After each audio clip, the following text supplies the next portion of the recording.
Hello friends, आप सभी का स्वागत है eagle IAS the study zone में। साथियों, यूपीएससी सीएससी प्रीलिम्स 2025 के तहत मॉडर्न हिस्ट्री का रिवीजन हो रहा था और इससे पूर्व जो है भारतीय राष्ट्रीय गठन के पूर्व जो राजनीतिक संस्थाएं बनी थी वहां तक जो है हम लोगों ने डिस्कशन कर लिया था। और आज हम लोग भारतीय राष्ट्रीय कांग्रेस की स्थापना का जो इतिहास था उसको डिस्कशन करेंगे एवं राष्ट्रीय आंदोलन के जो उदारवादी चरण या कांग्रेस का जो प्राथमिक चरण जिसे नरमपंथी उदारवादी चरण कहा जाता है 1885 से लेकर के 1905 तक, उसको लेकर के क्या करेंगे आज हम लोग जो है डिस्कशन करेंगे। तो आज मॉडर्न हिस्ट्री के रिवीजन के तहत भारतीय राष्ट्रीय कांग्रेस एवं उदारवादी चरण या नरमपंथी चरण क्या है हमारा टॉपिक है। तो चलिए प्रारंभ करते हैं। सबसे पहले जो है भारतीय राष्ट्रीय कांग्रेस के गठन के इतिहास को लेकर के क्या करेंगे, डिस्कशन करेंगे।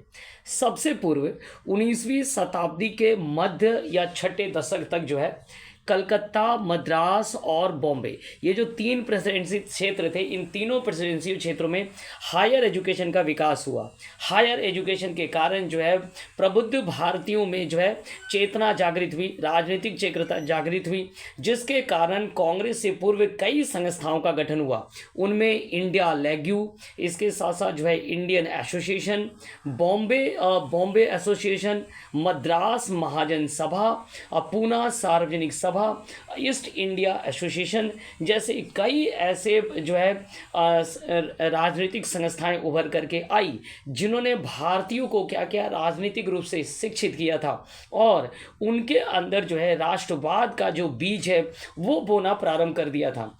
लेकिन ये सभी, चाहे वो इंडियन एसोसिएशन हो, मद्रास महाजन सभा हो, इसके अलावा जो पूना सार्वजनिक सभा है, ये सभी कोलकाता, बॉम्बे और मद्रास अर्थात तीन अलग अलग क्षेत्रों में काम करते थे। भारतीयों में या भारत में एक संगठित प्रयास का क्या था, अभाव था।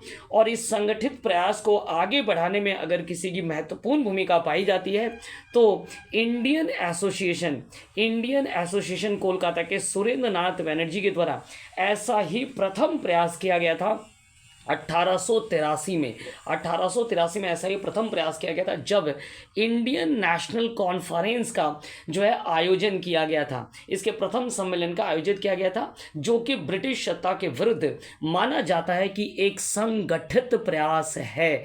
ये संगठित प्रयास था, इसे माना जाता है। इस सभा में भारत के कई बड़े बड़े नगरों से क्या किया गया था, प्रतिनिधियों को बुलाया गया था। जो इंडियन नेशनल कॉन्फ्रेंस 1883 में आयोजित की गई थी, इसी सभा की बात हो रही है। और इस सभा में बड़े बड़े जो है नगरों से प्रतिनिधियों को बुलाया गया, अर्थात उन्हें एक मंच के तले लाने का जो कार्य है सुरेंद्र नाथ बनर्जी के द्वारा इसका जो है क्या किया गया था, प्रयास प्रारंभ कर दिया गया था। इस सम्मेलन के जो अध्यक्ष थे वो आनंद मोहन बोस थे और उन्होंने आशा भी किया था कि इस सम्मेलन के माध्यम से नेशनल पार्लियामेंट का जो गठन है उसका ये प्रथम चरण बनेगा। तो इस प्रकार एक संगठित प्रयास जो है वो प्रारंभ हो गया था।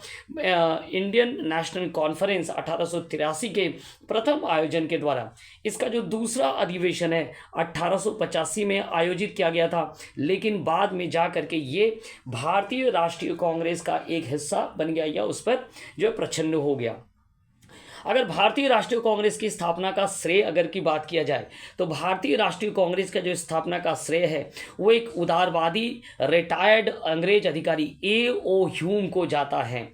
A.O. ह्यूम के द्वारा ही 1883 से, इनके द्वारा भी 1883 से जो है एक प्रयास करना प्रारंभ कर दिया गया था। वो चाहते थे कि भारत में एक संगठित क्या हो, भारत के प्रमुख नेताएं एक छत्र के तले, एक मंच के तले आए। और उन्होंने जो है इसके लिए भारत के प्रमुख नेताओं से 1883 से संपर्क स्थापित करना प्रारंभ कर दिया था। उन्होंने कलकत्ता विश्वविद्यालय के स्नातकों को एक खुला पत्र भी लिखा था, ओपन लेटर उन्होंने लिखा था, जिनमें उन्होंने एक संघ की, एक संगठन की और एक कार्रवाई के लिए एक निश्चित और स्पष्ट प्रणाली की स्थापना पर जो है बल दिया गया था। ह्यूम ने इंडियन नेशनल कांग्रेस के लिए सरकारी तथा गैर सरकारी जितने भी व्यक्ति हैं उनकी सहानुभूति को और उनसे सहायता प्राप्त कर लिया था। इस प्रकार ह्यूम के द्वारा जो है भारतीय राष्ट्रीय कांग्रेस के गठन का जो है प्रयास किया गया था और उनके द्वारा जो भारतीय राष्ट्रीय कांग्रेस की स्थापना के लिए जो है प्रारंभिक जो स्टेप है उठाया गया था। 1884 में ह्यूम के द्वारा जो है प्रयासों से ही इंडियन नेशनल यूनियन का गठन किया गया, स्थापना किया गया था। इस यूनियन द्वारा 1885 में जो है पूना में एक सभा, एक राष्ट्रीय सभा, एक अर्थात विभिन्न प्रतिनिधियों के द्वारा सम्मेलन आयोजित करने का निर्णय लिया गया था पूना में। लेकिन पूना में जो है प्लेग उस समय जो है पूना में क्या होता है ना, प्लेग फैल जाता है, पूना में हैजा फैल जाता है और ये सम्मेलन जो है बॉम्बे में आयोजित किया गया। और इस प्रकार बॉम्बे के सम्मेलन में ही इंडियन नेशनल कांग्रेस का क्या हुआ, गठन हुआ। तो चलिए देखते हैं कि कैसे इंडियन नेशनल कांग्रेस का गठन हुआ। जैसा कि कहा गया कि 1885 में इंडियन नेशनल यूनियन का एक सम्मेलन बॉम्बे में आयोजित किया गया और ये सम्मेलन 28 दिसंबर 1885 को बम्बई के ग्वालियर टैंक स्थित तेजपाल संस्कृत कॉलेज में क्या किया गया ना, सम्मेलन का आयोजन किया गया। तेजपाल संस्कृत कॉलेज या गोकुलदास तेजपाल संस्कृत कॉलेज में इसका आयोजन किया गया और इसी सम्मेलन में ही जो है कांग्रेस का गठन किया गया।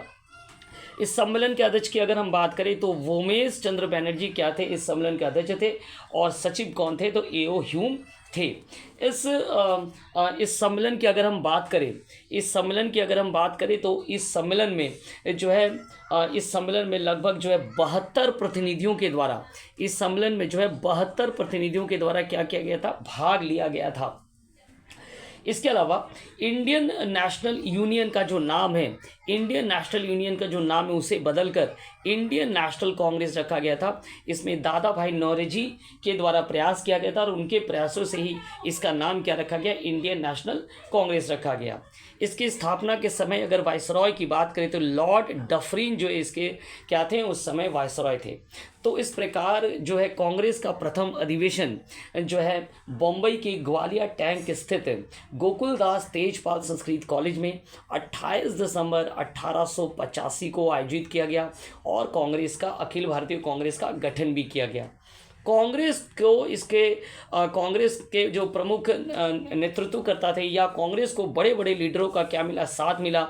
उनमें अगर हम कहें दादा भाई नौरोजी, बदरुद्दीन तैयब जी, फिरोज शाह मेहता, सुरेंद्र नाथ बनर्जी, आनंद मोहन बोस, गोपाल कृष्ण गोखले जैसे कई लोग इसके साथ जुड़े रहे।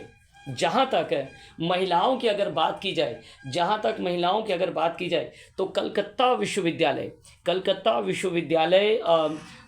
यूनिवर्सिटी की जो प्रथम महिला स्नातक थी कादम्बिनी गांगुली, जिन्होंने 1890 में जो है क्या है प्रथम बार कांग्रेस को संबोधित किया था। कादम्बिनी गांगुली का प्रथम बार कांग्रेस को संबोधित करना एक दूरगामी परिणाम को क्या किया ना, आगे बढ़ाया, एक दूरगामी परिणाम दिया। अब भारतीय स्वतंत्रता संघर्ष में महिलाएं भी जुड़ती चली गई। कांग्रेस की स्थापना को लेकर के अगर हम बात करें तो कांग्रेस की स्थापना के संदर्भ में एक सिद्धांत जो है आता है जिसे हम कहते हैं सेफ्टी वल्व का सिद्धांत। तो कांग्रेस की स्थापना को लेकर विभिन्न इतिहासकारों में मत भिन्नताएं पाई जाती है। इस सिद्धांत में एक सिद्धांत को लेकर के प्रश्न पूछा जाता है जिसे कहते हैं सेफ्टी वल्व का सिद्धांत। इस सिद्धांत के अनुसार कहा जाता है जो कांग्रेस है वो लॉर्ड डफरिन के दिमाग की उपज है। ऐसा कहा जाता है कि लॉर्ड डफरिन के निर्देश पर ह्यूम ने कांग्रेस को स्थापित किया था। चूँकि 1857 में जो सिपाही विद्रोह हुआ उसके असफल होने से भारतीयों के मन में एक असंतोष पनप रहा था और फिर से भारतीय संगठित होकर के कोई बड़ा क्रांति ना कर दे, इस कारण लॉर्ड डफरिन जो है एक ऐसी संस्था चाहते थे जो भारतीयों और अंग्रेजों के मध्य क्या काम करे, एक सेतु की तरह काम करे और एक सेफ्टी बल्ब की तरह काम करे। तो ये जो सेफ्टी बल्ब का सिद्धांत है, इस सेफ्टी बल्ब के सिद्धांत को लाला लाजपत राय जी के द्वारा दिया गया था। उन्होंने यंग इंडिया में अपने एक लेख में जो है कांग्रेस को लॉर्ड डफरिन की दिमाग की उपज बताया था। तो सेफ्टी वल्व का जो सिद्धांत है, जो एक आलोचना है, वो कांग्रेस के साथ जुड़ा हुआ था। ठीक है, हालांकि इतिहासकारों में भिन्न भिन्न मत पाए जाते हैं। चलिए अब आगे बढ़ेंगे कि राष्ट्रीय आंदोलन का जो प्रथम चरण हुआ, राष्ट्रीय आंदोलन का प्रथम चरण या कांग्रेस का उदारवाद या नरमपंथी चरण, जो 1885 से लेकर के 1905 तक चला। इस चरण को हम लोग क्या कहते हैं ना, उदारवाद या नरमपंथी चरण कहते हैं। इसका कारण क्या है? इसका कारण है कि कांग्रेस की स्थापना के साथ एक नई युग का सूत्रपात हुआ, एक नई प्रक्रिया भी चल करके आई। अर्थात जो स्वतंत्रता आंदोलन है उससे लोग धीरे धीरे जो है आगे बढ़ने लगे। अर्थात कांग्रेस के छत्र तले स्वतंत्रता आंदोलन का जो संघर्ष है या जो संग्राम है वो धीरे धीरे संपूर्ण भारत में आगे बढ़ता चला गया। अब लगभग देश के सभी प्रमुख लीडर एक मंच के तले आ गए थे और उनके पास एक साझा राजनीतिक हित था, अर्थात भारत को स्वतंत्रता संघर्ष, भारत को स्वतंत्रता दिलाना और ब्रिटिश सत्ता के विरुद्ध लड़ना। ठीक है, तो कांग्रेस की स्थापना के द्वारा एक नए युग का जो है प्रवेश हो गया था और राष्ट्रीय आंदोलन का एक प्रथम चरण भी शुरू हो गया था, जो 1885 से लेकर 1905 तक चला। इस चरण की अगर हम बात करें, इस चरण को उदारवादी या नरमपंथी चरण कहा जाता है। इस चरण में दादा भाई नौरोजी, फिरोज शाह मेहता, दिनेश आबाचा, उमेश चंद्र बनर्जी, सुरेंद्र नाथ बनर्जी जैसे लिबरल लोग जो है कांग्रेस के साथ जुड़े रहे। उन्होंने उदारवादी एवं परिमित राजनीति, जिसे मॉडरेट पॉलिटिक्स कहा जाता है, उन्होंने मॉडरेट पॉलिटिक्स में विश्वास करते थे, इसलिए इन्हें कहा जाता है मॉडरेट्स कहा जाता है। और इस काल में कांग्रेस में जो है मुख्य रूप से समृद्धशीली और जो बुद्धिजीवी वर्ग है वो जुड़ते चले गए, अर्थात एडवोकेट इनके साथ जुड़े, उसके बाद डॉक्टर इनके साथ अटैच हुए, इंजीनियर अटैच हुए, जो प्रेस रिपोर्टर्स हैं वो जुड़ गए, साहित्यिक व्यक्ति इनके साथ जुड़ गए और अलग अलग बुद्धिजीवी मध्यवर्गीय जो व्यक्ति थे उन्होंने ब्रिटिश सत्ता के विरुद्ध करने के लिए जो प्रोसेस अपनाया वो प्रोसेस था अनुनय विनय करना, प्रतिवेदन देना, भाषण देना, लेखों के माध्यम से विरोध करना, अर्थात अहिंसक नॉन वायलेंस और जो कॉन्स्टिट्यूशनल प्रोसेस होता है, संवैधानिक जो प्रयास होता है, प्रक्रिया का उनके द्वारा सहारा लिया गया था। इस कारण से इसको उदारवाद एवं नरमपंथी चरण कहा जाता है। उदारवाद और नरमपंथी चरण के जो भी लीडर थे उनका मानना था कि वे जो है अंग्रेजों पर विश्वास करते थे और वे प्रार्थना पत्र, याचिकाओं के माध्यम से, सभाओं के माध्यम से जो है सरकार से अनुरोध करते थे ताकि सरकार जो है उनकी मांगों को स्वीकार करे। तो ये था राष्ट्रीय आंदोलन का प्रथम चरण या उदारवाद या नरमपंथी की परिभाषा। अब हम लोग बात करेंगे कि उदारवादियों के द्वारा कौन कौन सी उपलब्धियां हासिल की गई या उदारवादियों की जो कार्य प्रणालियाँ थी वो क्या थी। उदारवाद की जो कार्य प्रणालियाँ हैं उसे दो प्रकार से जो है विभाजित किया जाता है। पहले भारतीयों के मन में जो है राष्ट्रवाद की चेतना को जागृत करना, उन्हें शिक्षित करना। दूसरा था कि ब्रिटिश जनमत को अपने पक्ष में करना ताकि सुधार की प्रक्रिया को प्रारंभ किया जा सके। उदारवादियों ने सरकार पर जो है पूर्ण विश्वास जताया, अतएव उन्होंने संवैधानिक प्रक्रिया को अपनाना ही श्रेयस्कर समझा। अर्थात उदारवाद चरण में जो संवैधानिक प्रक्रिया को अपनाया गया था, अनुनय विनय, पिटीशन, प्रेयर करके, इसका प्रत्यक्ष जो प्रमाण है वो 1886 में जब दादा भाई नौरोजी जो अध्यक्ष बने तो उन्होंने अंग्रेजी राज के लाभों को विस्तार से वर्णन किया एवं महारानी विक्टोरिया को लेकर के जय ध्वनि भी दिया गया था। इंग्लैंड में जो है ब्रिटिश जनमत को प्राप्त करने, अर्थात दूसरे जो प्रोसेस है उसके तहत जो है इंग्लैंड में ब्रिटिश जनमत को प्राप्त करने के लिए इंडियन नेशनल कांग्रेस अर्थात भारतीय राष्ट्रीय कांग्रेस की एक समिति बनाई गई, जिसका नाम था ब्रिटिश कमिटी ऑफ इंडिया। एक समिति बनाई गई जिसके सचिव जो कौन थे ना, विलियम डिकबॉय को जो है उसका सचिव बनाया गया। और इनका काम क्या था, इसे लंदन में स्थापित किया गया था या लंदन में बनाया गया था, जो कि भारतीय मामलों को जो है अंग्रेजों से अवगत कराने के लिए किया गया था।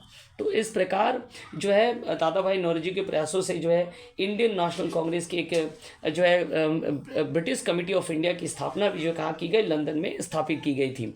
और इनके द्वारा एक इंडिया नाम के पत्रिका का जो है साप्ताहिक पत्रिका भी निकाला जाता था, जो कि भारतीयों की समस्याओं को ब्रिटिश जनमत के सामने रखते थे। 1890 की बात है। 1890 में दादा भाई नौरोजी ने 2 वर्ष पश्चात अर्थात 1892 में जो है कांग्रेस के अधिवेशन लंदन में आयोजित कराने का निश्चय किया था, परंतु 1891 में जो है लंदन में आम चुनाव आयोजित होने के कारण इस निर्णय को स्थगित कर दिया गया। तो इस प्रकार ब्रिटेन में जनमत प्राप्त करने के लिए भी जो है ब्रिटिश कमेटी ऑफ इंडिया स्थापना किया गया। लंदन में जो है कांग्रेस का अधिवेशन आयोजित करने का निश्चय भी किया गया था। उदारवादियों के प्रयास के कारण ही माना जाता है कि 1886 में एक लोक सेवा आयोग की नियुक्ति करवाया गया और 1892 का जो भारतीय परिषद अधिनियम है उसे पारित करने के पीछे भी जो है उदारवादियों का ही हाथ था। इसके अलावा उदारवादियों के कारण ही जो इंडियन एक्सपेंडिचर है या भारतीय व्यय है उस पर वेलबाई कमीशन जो है स्थापित किया गया था। वेलबाई कमीशन जो है भारतीय व्यय पर जो है गठन किया गया था। इस दौरान अगर बात करेंगे तो सबसे महत्वपूर्ण जो घटना था वो था धन के निष्कासन का सिद्धांत, जो इसी समय काल के दौरान अलग अलग भारत के जो प्रमुख व्यक्ति हैं, जो प्रोमिनेंट लीडर है, उनके द्वारा या जो रचनाकार है उनके द्वारा उठाया गया था। तो धन के निष्कासन सिद्धांत को लेकर के जो प्रथम प्रयास किया गया था वो दादा भाई नौरोजी के द्वारा किया गया था। मई 1867 में लंदन में ईस्ट इंडिया एसोसिएशन की बैठक में दादा भाई नौरोजी के द्वारा जो है अपनी एक लेख है जिसका शीर्षक था इंग्लैंड डेब्ट टू इंडिया, इस शीर्षक से एक लेख जो है एक लेख प्रस्तुत किया गया था जिसमें भारतीय धन के बहिर्गमन के सिद्धांत को सबके सामने रखा गया था।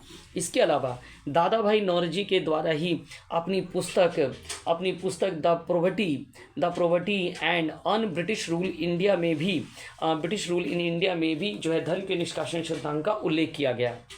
इसके अलावा महादेव गोविंद रानाडे MG रानाडे के द्वारा भी जो है 1872 में पुणे में जो क्या किया गया था धन के निष्कासन सिद्धांत पर व्याख्यान दिया गया था।